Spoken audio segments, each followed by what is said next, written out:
Hi everyone, welcome back to the Harbinger VC podcast. Today we have joining us Stella Zhou, who's a principal at Qiming Venture Partners, covering Intersumer, which stands for Internet and Consumer.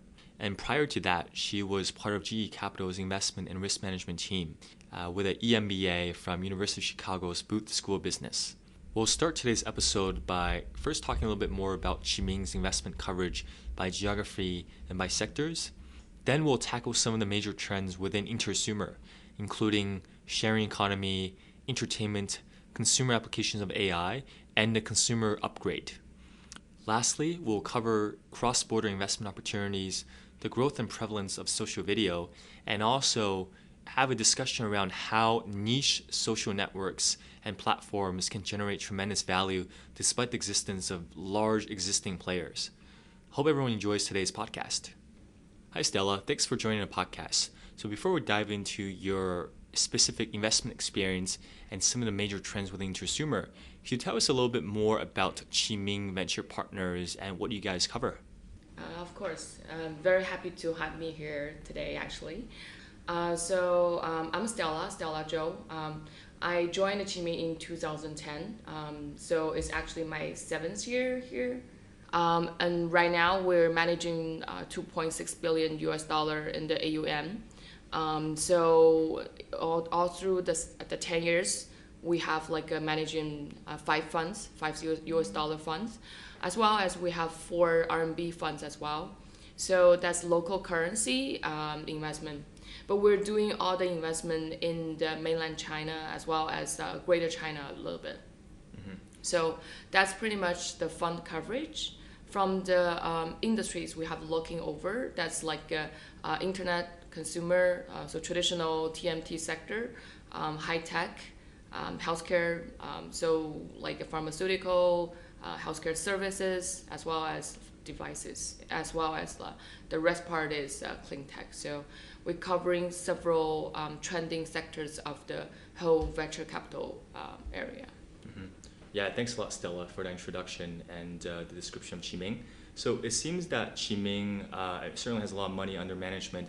You guys do mostly China, but also some U.S. deals as well. Exactly. So can you talk us through a little bit more about your global coverage? Of course.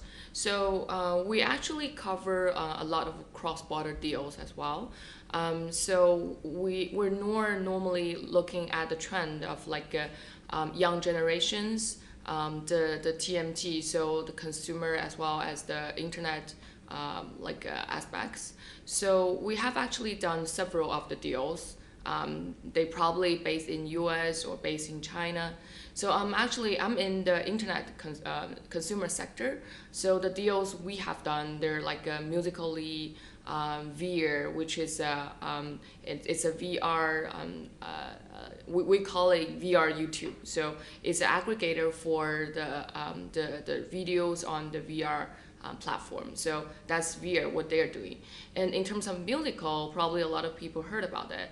That's a young generation video, short video application, social media platform. So people are doing the user-generated content and sharing the videos on 15 seconds video on Musical. So that's 2 deals we have done. We also cover a lot of deals in the Southeast Asia as well as India. So because we all know India actually is probably the next trend of the internet market. So that's the reason we're looking at that as well. So that including Apas, it's a Go Launcher-like application. As well as Akulaku, that's a payday loan model fintech company in Southeast Asia. So we actually not only just covering China, Greater China market, as well as a lot of cross-border deals as well. That's included in our mandate. Mm-hmm. Really interesting. And so when we look at VCs, so some well-known names like Sequoia, for example, mm-hmm. They also have Sequoia China. It seems like they're very independently operated. And you have, I suppose, Matrix Partners, a similar model. And you can see some more of the global operating models like DCM or GGV. Maybe it's not a clear demarcation there, but in terms of Qiming, how do you compare to some of those guys? How are you guys in terms of how you're set up? Yeah. So when we just started, a lot of people ask me, like, is Qiming actually a Chinese fund? It's RMB fund, local currency fund. Well, it's actually not. We're actually a US dollar fund. Why people seeing that? Because we have a different name, like North Sequoia. They have like a US presence as well as China presence. We operate as one team, so that's very unique for us. We are actually based in China, but we're overseeing all the markets. So that's quite unique from the other venture capital firms, like big names like Sequoia, DCM, GGV. They will probably have teams based in two areas and covering both sides, but we have one team. The reason to do that is it's not only just because we're covering more China versus the other places. It's not because of that. It's because of like we have the insights from China market as well as US market. So the partners actually they used to be from US, or they bring up the best practice from the US very mature funds and coming into China to build up the whole team. So we actually could be able to covering both sides of the market by using the insights from US as well from China. Mm-hmm. And the other reason is that we know the trending of Chinese market. There are a lot of entrepreneurs in China. People used to say that Chinese company, they're more like copycats. But nowadays, I would say we have a lot of I would say commercial innovations in China these days. And some of the companies, they probably have the similar ideas from US. For example, one of the portfolio company we had is called Mogujie. That's a e-commerce website. When they started, they really looked like Pinterest. So they're the consumers, they actually sharing the photos, but the photos are more on the apparels, accessories by the girls. But it's possible to for people to buy through their sharing of the pictures. So I would say it's similar looking, but it's one step away. So in terms of monetization, the commercialization, in Chinese companies, they have their own way to do that. It more specific in China, but I would say the possibility of it's going a broader. So saying that if going to India or Southeast Asia, that could be a possible a similar model to mirror over there. Mm-hmm. Okay, thanks for that, Stella. That's really interesting, and I think there's increasingly such examples, and we can dive a little bit deeper and share more such examples later this podcast. But just to close out the understanding of Qiming and how it's positioned, you mentioned that it's a pretty unique operating model. Essentially, one investment committee, right, across the world, must make for some pretty late nights sometimes, pretty odd hours. Yeah. But I suppose the thought here is that is this increasingly a trend for VCs as well? Because again, as globalization occurs and as there's more innovation from China, then there's a lot of learnings from both sides. So is this happening more? Are other VCs going to do that? And if so, why are other companies like Sequoia still so separate? Mm-hmm. I would actually say different ventures, they have different ways to operate, and I wouldn't say which is better or which is worse, but for us, we have a very unique thing is we have the equal partnership method in Qiming. So which just means in our investment committee is actually an equal voting rights. So every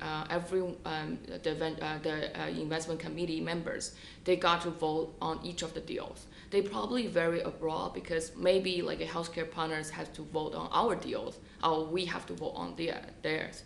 I would say there's very good thing for this is people probably doesn't know that best in its territory which is not belong to them. However, from the commercial sense or the common senses or from the other angle, you probably could raise a lot of good questions, which is probably the deal partner will forget about it.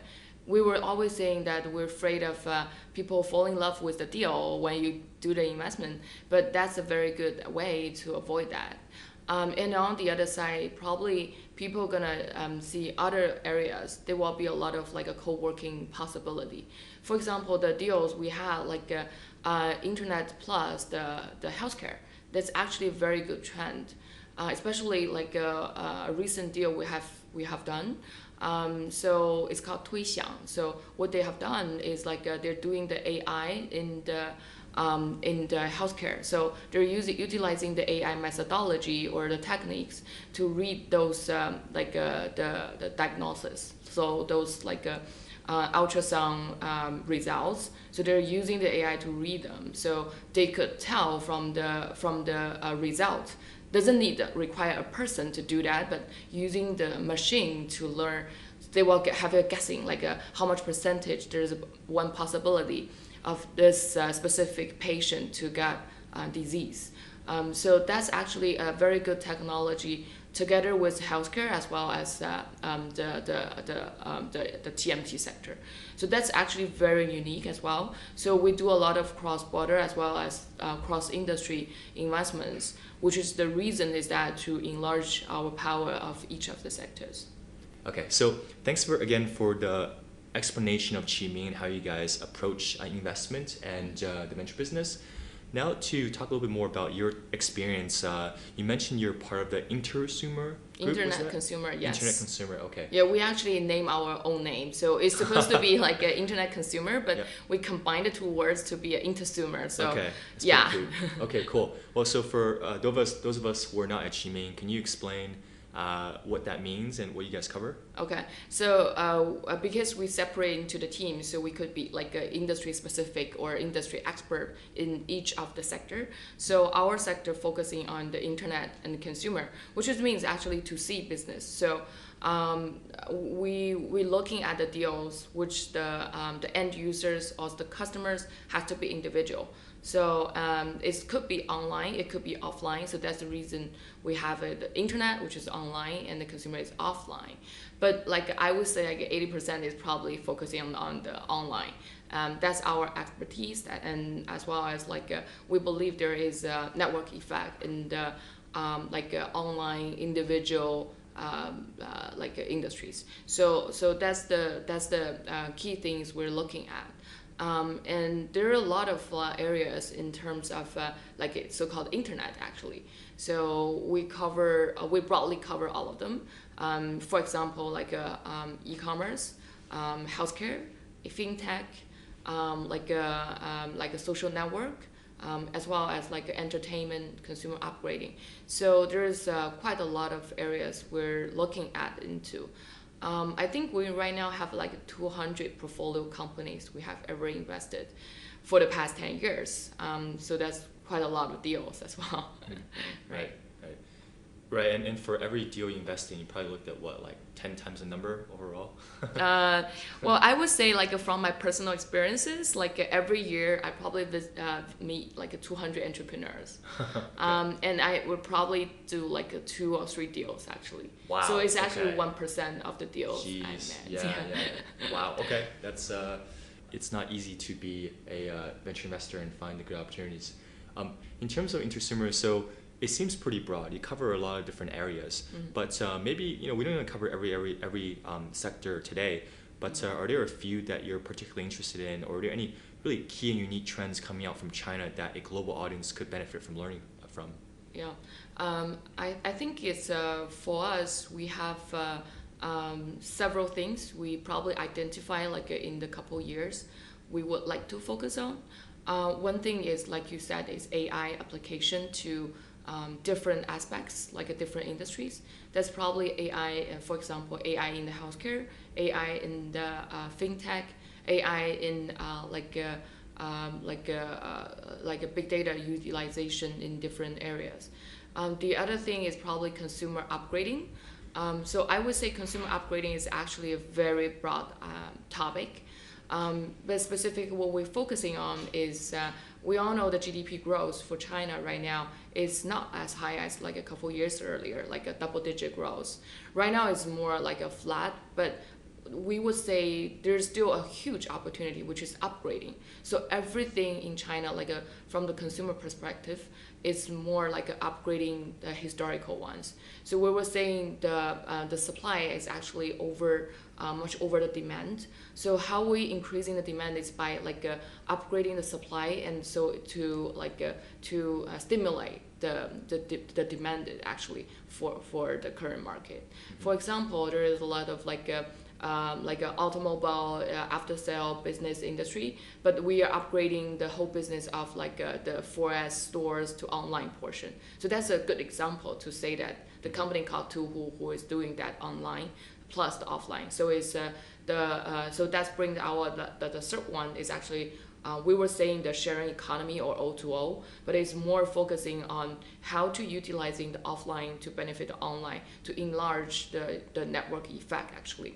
So it's not a traditional O2O things. We were always saying that burning money, subsidizing the users. This is one step away on that one. The other things we probably also looking into is the entertainment, the media sector. So when we're saying that entertainment is basing on the IPs, the contents, as well as a social network. So that's actually the other things. So I would say the AI, the consumer upgrading, sharing economy O2O part, as well as the entertainment. That probably the four areas we would like to focus on in the 1 or 2 years. Got it. Yeah, that's really helpful. I think we can dig around with each of those. Perhaps let's start with consumer upgrade. So I'd like to better understand the mentality of the consumers in China now. You mentioned you try to stimulate the demand by having more supply and better supply and higher quality products and experiences. So I mean, where are we at right now?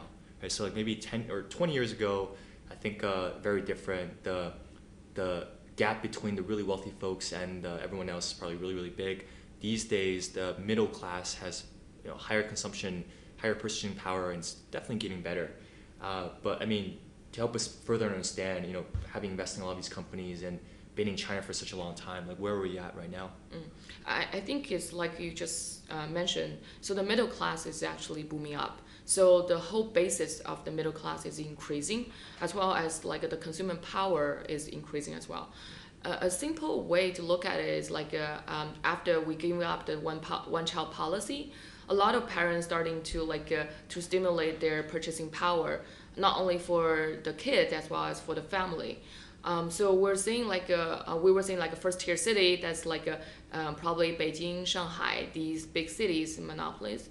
However, from now we were saying that also Chengdu, Hangzhou, a lot of cities we were saying that they have the similar consuming powers in China these days. So from a e-commerce view, the ARPU, so which is the average purchasing power per person, it's actually very close for Beijing, Shanghai, as well as the other cities like Chengdu, Hangzhou.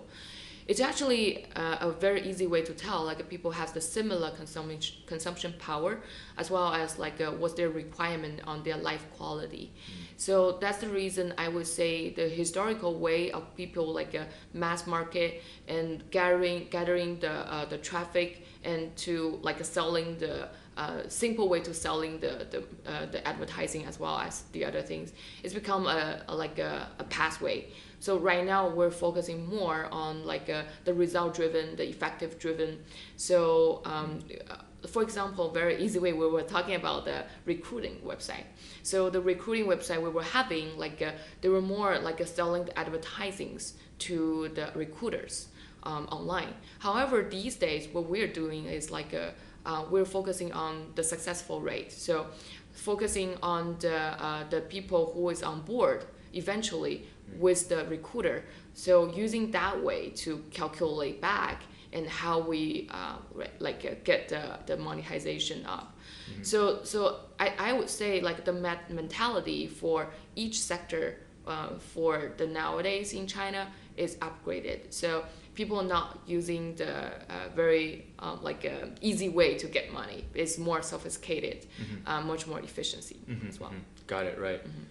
Other examples also include consumption of information in general. So you mentioned entertainment earlier, but I think just in general, information consumption, a lot more people are willing to pay for good content. Right? It might be ads driven back in the day, but now a lot of people actually pay for 得到 to access someone's class or 芬达、知乎、喜马拉雅. There's a a lot of things people are willing to pay for. So I certainly see that. But just thinking, like, what are some other areas where people need an upgrade? Because I haven't been here for that long, but it seems that food's pretty good. It really tastes here in Shanghai. There's a lot of stuff that's already fairly good. I mean, what are the areas that are lacking? One that came to mind for me was like there's not as many. Maybe there's more gyms around. Maybe I'm wrong. But in the U.S., there's a lot of gyms. There's chains like Equinox. There's cheaper chains like Blink Fitness. In China, there doesn't seem to be as many gyms, and the gyms that are here are really expensive. So any such examples like that are up and coming? Yeah, there are actually a lot of gyms, like investments in China these Really? days. Okay. Yes, so I would say like that's part of the consumer upgrading as well as the sharing economy. There are some like peopleless gymnastics. So you can go to the gym like without anyone like controlling it. Like there are only classes, and you can just step in as a subscription way. And it's become a 24-hour gym. It's actually a lot of deals is going on in the gym sector, as well as like the online application, probably like a Keep. That's a application to help people to learn how to practice and work out. So I would say, just like you say, people in China right now, they're more care about the health, like how to live a better life, better quality life versus like I'm just living a life. So so that's the reason they're starting to do like a workout to care their the body situation. So that's the reason there are a lot of deals actually going on. Okay, good. Good to know. Right. So yes. So maybe if you would like to try, I could introduce some. Oh yeah, There's quite a lot. I need to hit the gym. But yeah, that's really interesting. You mentioned there's like the self-service gyms and like all the apps. Yeah, I should definitely look into those. But in the U.S., like I don't really see as many of those. So it could be the case that some of these applications are even more advanced than in the U.S. And could be valuable for people back home to better understand. Of course. So I would say it's actually potential and opportunity because people in US, they care more about their figures, their status, and they go to gym much more often than us. I would say that's a big opportunity actually. So what they're doing right now is like it's actually a content. So they're recording the content to help people to practice. In the meanwhile, they have offline like stores. Like they open the gyms by like 5 blocks away only, maybe. So it's like a self-services. You can go there 24 hours and practice whatever is online. So it's actually a very good combination of online, offline as well. So that's potential. Yeah, really cool. Also, you got me thinking. I'm not. Maybe we can save this for another podcast. But the concept of new retail, like Qiming, and you mentioned like the self-service gyms, but also self-service convenience stores and such. Let's hold off on that for now. If we have time, we'll get to it. The other point you mentioned is around AI. So AI is obviously a very hot buzz term that everyone around the world uses. And I think what people find very difficult is trying to think about practical applications of AI, like where can it actually be used, where does it create value. I'm sure you see a lot of entrepreneurs who use AI, like we have AI-based blah, blah, blah, what have you, but maybe they don't really actually use it the right way or even have it be compelling. So based on what you've seen here, what are some very clear and useful applications of artificial intelligence? I would say there are a lot of companies saying that I'm doing AI, I'm doing big data. To be honest, I think AI and big data potentially to be a very broad function for each of the company in the future. So it's not like one company doing all the AIs for everyone. It's potentially like every company has an AI department or have their own way of to using the algorithm to predict the human behavior and the consumer behaviors. So it's more the question like. Do you think AI would really benefit the user on your platform? Do you think it's actually a real a utilization requirement to using AI to be the better solutions? And will AI be more cost effective versus like you're just using a massive way to do that? I think if as long as the answer are yes, then it should be a very good way to use it. The potential examples or areas we have seen in AI is like a healthcare. We just mentioned about like using the AI to read the big data behind those those CT results, those ultrasound results, because we all know for those kind of those results is actually like a huge data behind it. Sometimes there's a couple G's of the data. So it's very hard to read it by person, and even read it by the person. For example, people using the audiologist, so they were starting to reading those stuff, but it's really based on their experiences. And as well as it could be a very high rate of making mistakes because it's based on the human the experiences and their feelings probably. So but using the computers, using the AI to read those, there will be an increasing a potential like a successful rate, and also increasing the accuracy of the result coming out. So but it's without the big data, without the big data as the backup, and without the algorithm, it could not tell what's the possibility rate for that one. And also, the more patients we have, there will be a more accurate way to tell the differences. So I would say the AI in healthcare is a very good one. Right. Actually, quick question there. Right. That's a really good example, and I'm thinking, so for these companies that leverage AI, is it usually one of their core capabilities? Or are there cases where they try to, leverage AI capabilities from another company that's just offering it? For example, they might have a lot of images that they can use, and that's really their core value proposition, and they also have expertise in the health area in general, but they don't have great AI engineers. Are these companies usually incentivized to become AI companies, bring on their own top scientists and such, or can they also be successful by not having AI as their core proposition? I would say they have to have both. They need to have AI engineers, technology-driven people, as well as the industry insights. So for the company we have invested, they actually 50-50. Half of the team is actually from the engineer background. The other half is from the healthcare devices background.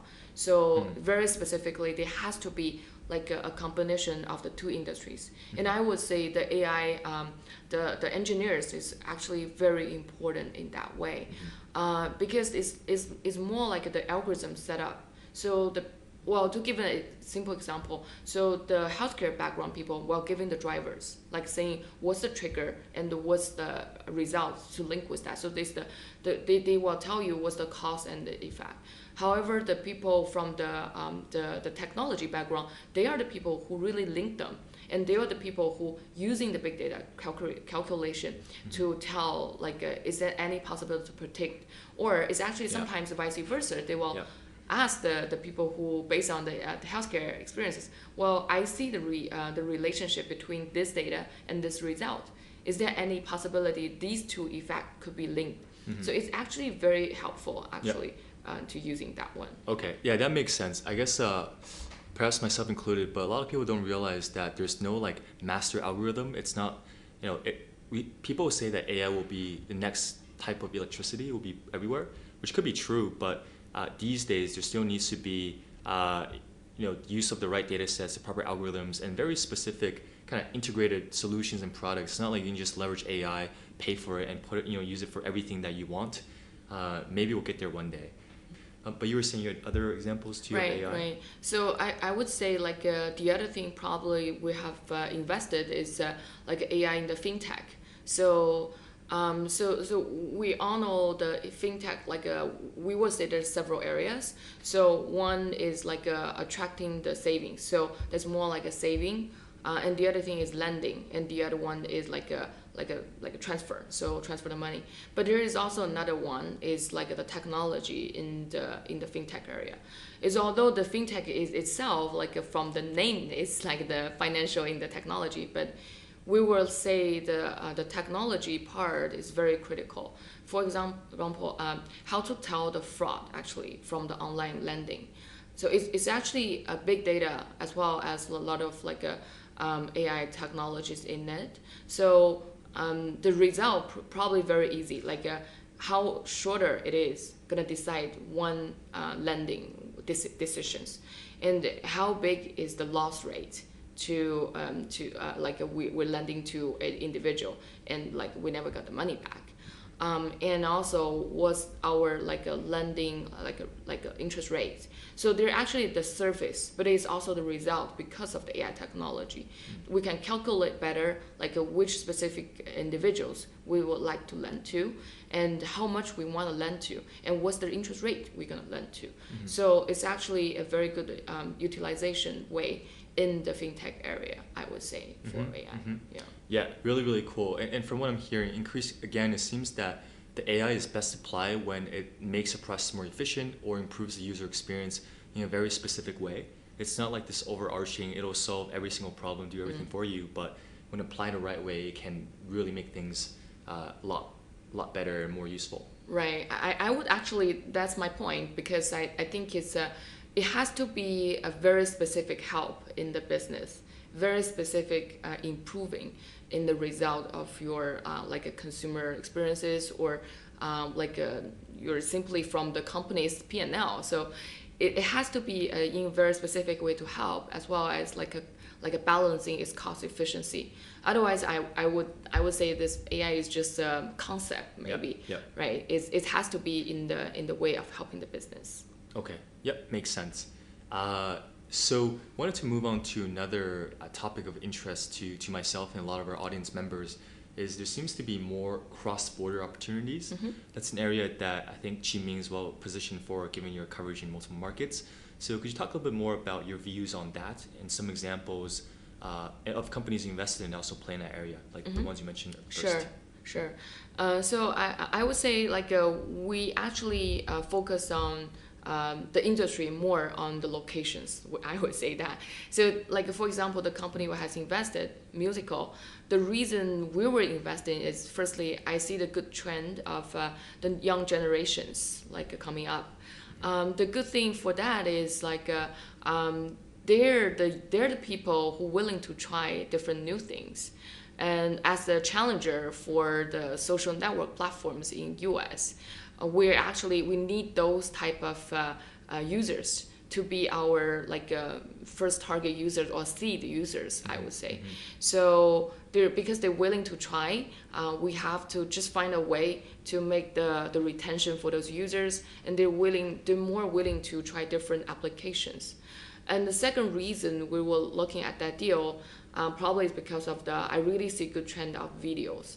So short videos, user-generated contents, the social network, that's I think the several buzzwords, as well as like the good trend of investment. I would say like that's the same logic of why we invested in VIA actually, because both of them, they are focusing on the videos.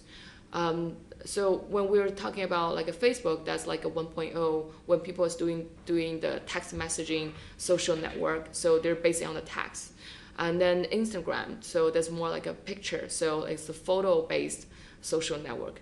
I would say there has to be a trend of the video social network probably. I'm not sure if it's gonna be a Musical or VIA or any others, but I would say it's actually a very good trend of video coming up. I would say audio is the other way. That's also the reason we're doing the podcast, right? And also there's a lot of like a Dedao and the other like audio basis like contents. I would say different ways of formalities of the ways to do social network has to be much more like fruitful or like sufficient in the future. It doesn't have to be only the text message, but also the picture, audio, video. There's all kinds of social network formalities. And I think the young generation needs that, because the reason is that when they started, they're not based on the laptop. We were used to be like 80s, like like the old people like us who are doing like we're starting from the desktop, from the laptop. But right now, the first screen they ever see is the mobile. So when they started internet, any of the interaction is actually from the mobile. So that's actually very unique. And because of the mobile, because of the data sufficiency we have now, because of the traffic is much more become like a cheaper and cheaper. So the users actually, they're willing to try different ways of contacting people. So that's the reason I love the video area. That's the reason we're also looking into that. Right. So there's several combinations. So I would say like a cross-border is actually a very big word. As long as it's fitting to our investment philosophy, as long as fitting to the areas we're looking into, we will be very interesting to look at that. Got it. So yeah, a couple of thoughts there. One is totally get what you're saying about the importance of video and even social video. So there's examples in the US. I think it's like House Party and Monkey or some good ones. I mean, like back in my day, it was chat roulette, and That's it right. was kind of sketchy actually. But now, I mean, those apps are getting really widely popular. And in China, I believe Momo, right? Momo. We have well, I would say that you actually know a lot about China market. Not like you said, like a couple of years you have been here, but it's actually. So we were talking about the social network is the next trend of synchronized and non-synchronized. So the live, I would say, is a very synchronized way to see that, because whatever I'm looking at or talking about, and people will listen to that or watch it in the same time. So it's the same, like a synchronized interaction between the users as well as like the broadcaster. And the other things like we were used to have, like including Instagram, including Facebook, including Twitter, that's all non-synchronized. So it's actually a new way to looking at the network or the social network market. So we have like as you say, the Monkey, the House Party. They actually a new trend of doing the synchronized way to do the social network. And it's the same thing in China. We have the live things in China right now. There's a couple of them. So that's also one of the reasons why some of our portfolio also doing the live broadcasting. So in their way, I would actually say that's actually just a formality. No matter it's a synchronized or non-synchronized. So it's just a formality of the new trend of social network. There's a lot of way people were saying that it's just a trend. It's probably going to come back in one day. But I would say it's just actually a very good, different, like a diversified formality for different social network. So there's people were saying that, do you think it's possible like Facebook or Snapchat, they're gonna do the same thing? Like we're always using the Facebook, they're also using the live right now. How would you tell the differences? Like how would the house parties, like a house or like the monkeys, what they gonna do? Gonna react? What if like the big, the giant people, the unicorns coming into the same market doing the same product? I would actually say it's a very tough question to answer. It's for those companies, they're the unicorns. They have the data. They have the like a social network. They have the relationships on their websites already. So for the comeback, they were easily to utilizing whatever they have, the existing social networks, existing relationships on their platform to do the live broadcasting. The new challengers, what they should do is like try different ways, try different formalities, try different like new features, like to try to get the users. Like the reason why I invested musical, the new generation, they're never tired of trying the new stuff. They were always willing to try different new features. Will the future be lasting? That's a very tough question to answer. That's, I would say, leave to the entrepreneurs to answer that question. Yeah. But I would say that's the only way as the new challengers to the impact. How would they survive in the social network market? Yeah, all great points. And actually, I would even add to that and ask you for your feedback is, people say that usually there's a few winners when it comes to social networks. Facebook is obviously a big one. They also acquired 2 other winners in WhatsApp and Instagram. And so people just tend to think that in a consumer network space, it's usually winner takes all. There's not too many. You don't have like 10 or 20 different players. But I'm more curious. I'm quite interested because at this point, when these networks are so big and so all encompassing, is it a case that they're almost like infrastructure And as a result, you could have more specific like niche networks that are built up that address very specific requirements and use cases. For example, let's say LinkedIn is a huge recruitment platform, but it might even be way too big. In the US, you have the Muse.com or WayUp.com that services millennials and college students. So there's some examples of more niche platforms that are able to survive despite much larger ones. Is that going to be a trend moving forward? How do you look at that? I would say that a lot of people asking the question of winner takes all in the social network, and also a lot of other specific niche market. I would say it's potentially like a winner take all in the same market in the same industry. However, it's going to be hard like across the niche as well as geography. So for example, for LinkedIn as well as for YouTube, would it possibility to do any of the social network? I would say yes, probably. So for LinkedIn, it's actually a very, as we were always using it, it's a very professional like social network. But it's like a lot of other companies survived successfully in the US as well as in China. So when we're having a portfolio company who is doing the recruiting website, it's called Lago. So what they're doing, they're actually focusing on the niche of the technology.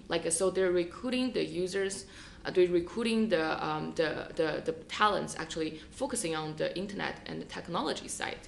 It's actually a very they have a same similar company in US. It's called Dice.com. So they're doing the same thing.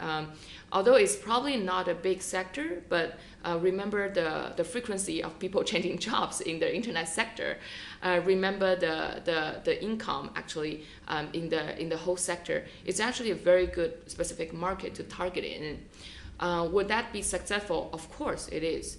So that's the reason recently probably see the news about they invested by a larger strategic companies. That's the reason the people see the unique or the possibility of success. And once you build up a very high entry barrier in the niche market, the giant company needs a lot of efforts to get in.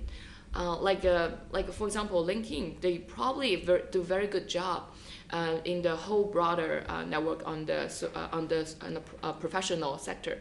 However, how much people they have on the internet sector on LinkedIn? That's a very good question. Yeah. People will ask LinkedIn or ask the company who ask the new challengers come into the market as a niche a head in the whole market. So as long as you can convince people in the specific area you're focusing on, you're actually more than the others, more than the big players in specific your area.